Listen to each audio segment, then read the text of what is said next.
Hello everyone, welcome to Amateur Decorating Like a Pro. I am Catherine. In my last video, I shared with you about purchasing some of these great clearance art pieces and taking them home and making them exactly what you want, especially while they're so affordable. Well, I'm going to use some new canvases as well as some old ones that I'm just going to simply recycle. So guys, here we go. My goal is to provide each of my clients with a unique piece of artwork, and my supplies are basically from Hobby Lobby or Michaels, and I'll have a list in the information box. I'm using my upholstery bricks to hold up my canvas here. You don't want the paint to just surround the canvas, and this is the best way. I love the bricks. Now, as far as mixing my paint, I'm basically using 1 part paint and 4 parts of the pouring medium, and then I'll add a few drops of oil, just a few drops, and of course water. Now the water is not on camera, but you definitely want to make sure that the paint can pour easily. Now this pouring medium is a little bit lumpy. I didn't realize that until I started to use it, and no matter how much you shake it up, they just won't go away. This was from Hobby Lobby, and I will say it's not my favorite, but there are others out there. Now these small jars of paint are satin finishes, and adding those few drops of oil allows the paint to have a little extra luster when it dries, even though they are metallic. Now Floetrol is my favorite. It just loosens the paint up and you still get the color that you're looking for, and I just love the way it pours. So yes, I don't think I'll use the Hobby Lobby one anymore. I prepped my canvas. This is one of the older ones that didn't turn out so well. I'm using the white flow acrylic that I got from Michaels. That was in a large white bottle. It comes with a pump attached to it. Just squeeze it right onto the canvas, and I covered it. I let it get tacky before I actually started the painting process, and this worked for me. I just wanted to make sure that old was completely gone. Alright guys, I'm going to start off with my colored paints, just pouring them down the center. I mixed up a little gold. It's that antique gold finish that you get in a little jar from Hobby Lobby. I just wanted to see what that would look like. Then I'll add my other colors. I'm going to surround this with the white that I mixed, and I just want to know what color combinations will work together.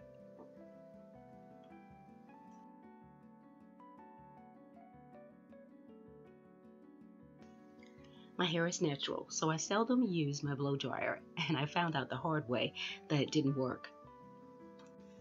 And that's how I messed up the first canvas. So now I have a new dryer. Let's see what happens.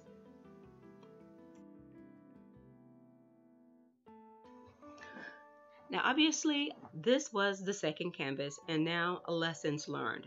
You can actually thin the paint entirely too much. I added a little too much water off screen. Of course you guys did not see that. And the thing is, if you do that, the paint is a little too loose and kind of runs all over the canvas. You won't have any cell formation, or if you do, they're going to barely be there. The main thing to do is make a determination. Are you going to use the dryer to blow the paint around? And if you use the dryer, just only swipe in one direction one time. Don't go over and over. Other than that, it's like having the paint in a mixer and you're just mixing it all together. And you're making just a bit of a combination color, and the colors won't be pretty, which is what was happening to the gold and the blue when it came together. So you saw how that turned out, a very muddy shade of blue. The other thing is, if you are going to use the pour technique, or allowing the paint to just roll across the canvas, then it doesn't need to be so runny, because you really won't have an opportunity for the colors to really set up shop, shall I say, to really connect together and get good cell formation. So I learned some valuable lessons in this process.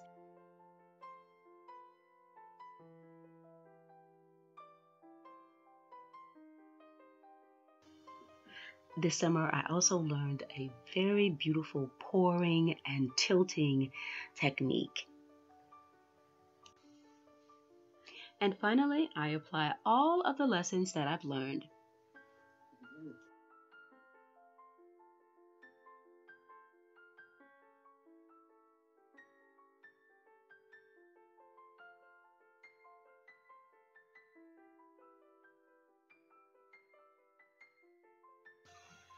Whoops, this is the batch of paint that's a little too runny, and I forgot to add a little more paint to it. That's better. I did use my very small artist paintbrush to enhance some of the colors in the paintings, like the white as well as that coral or burnt orange. I wanted those colors to really pop.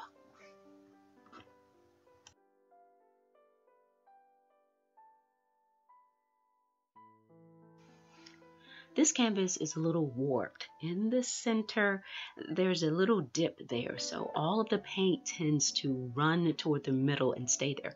I ended up placing one of the bricks in the very center of the canvas to offset that, and it worked out.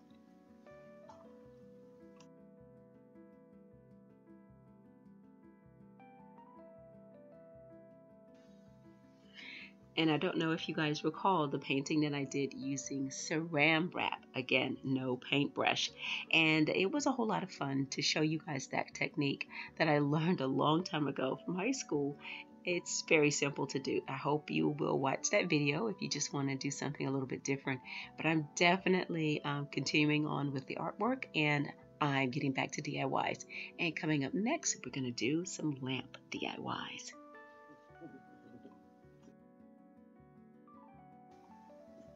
Well, 3 weeks have gone by, and now I'm pretty assured of the processes that I want to take.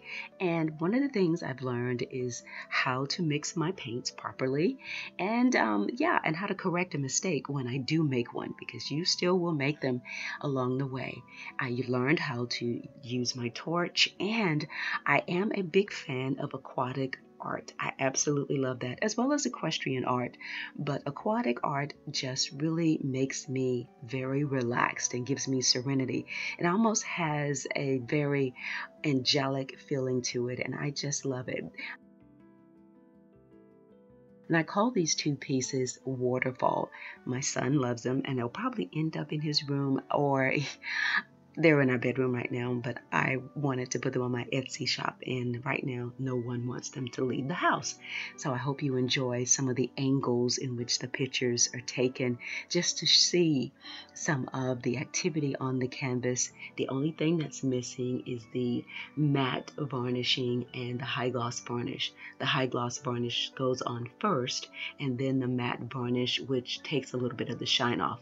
You definitely want to protect them from fading, and I absolutely love these, and I will be framing them in the future depending on where I put them. If it's in our bedroom, they're going to be gold, and if it's in my son's room, more than likely they will be in white. My Etsy shop will be opened in the month of October. These may very well be there. They can be hung both horizontally as well as vertically. That's landscape or portrait style. Well, this is my second posting this week, and I'm truly excited to be back on a weekly schedule for posting. I want to thank you all so much for stopping by, for watching a journey that I'm on, as well as decorating and DIYs for the home, drapes to be made, and some upholstery projects coming your way. Thanks a lot for watching. If you're not a subscriber, please consider doing so today, and turn on your notifications. That's ringing the bell, and it should have little parentheses or quotation marks around it, meaning you'll be notified when the very next video has been posted. Thanks a lot for watching, and as always, stay in prayer and stay creative.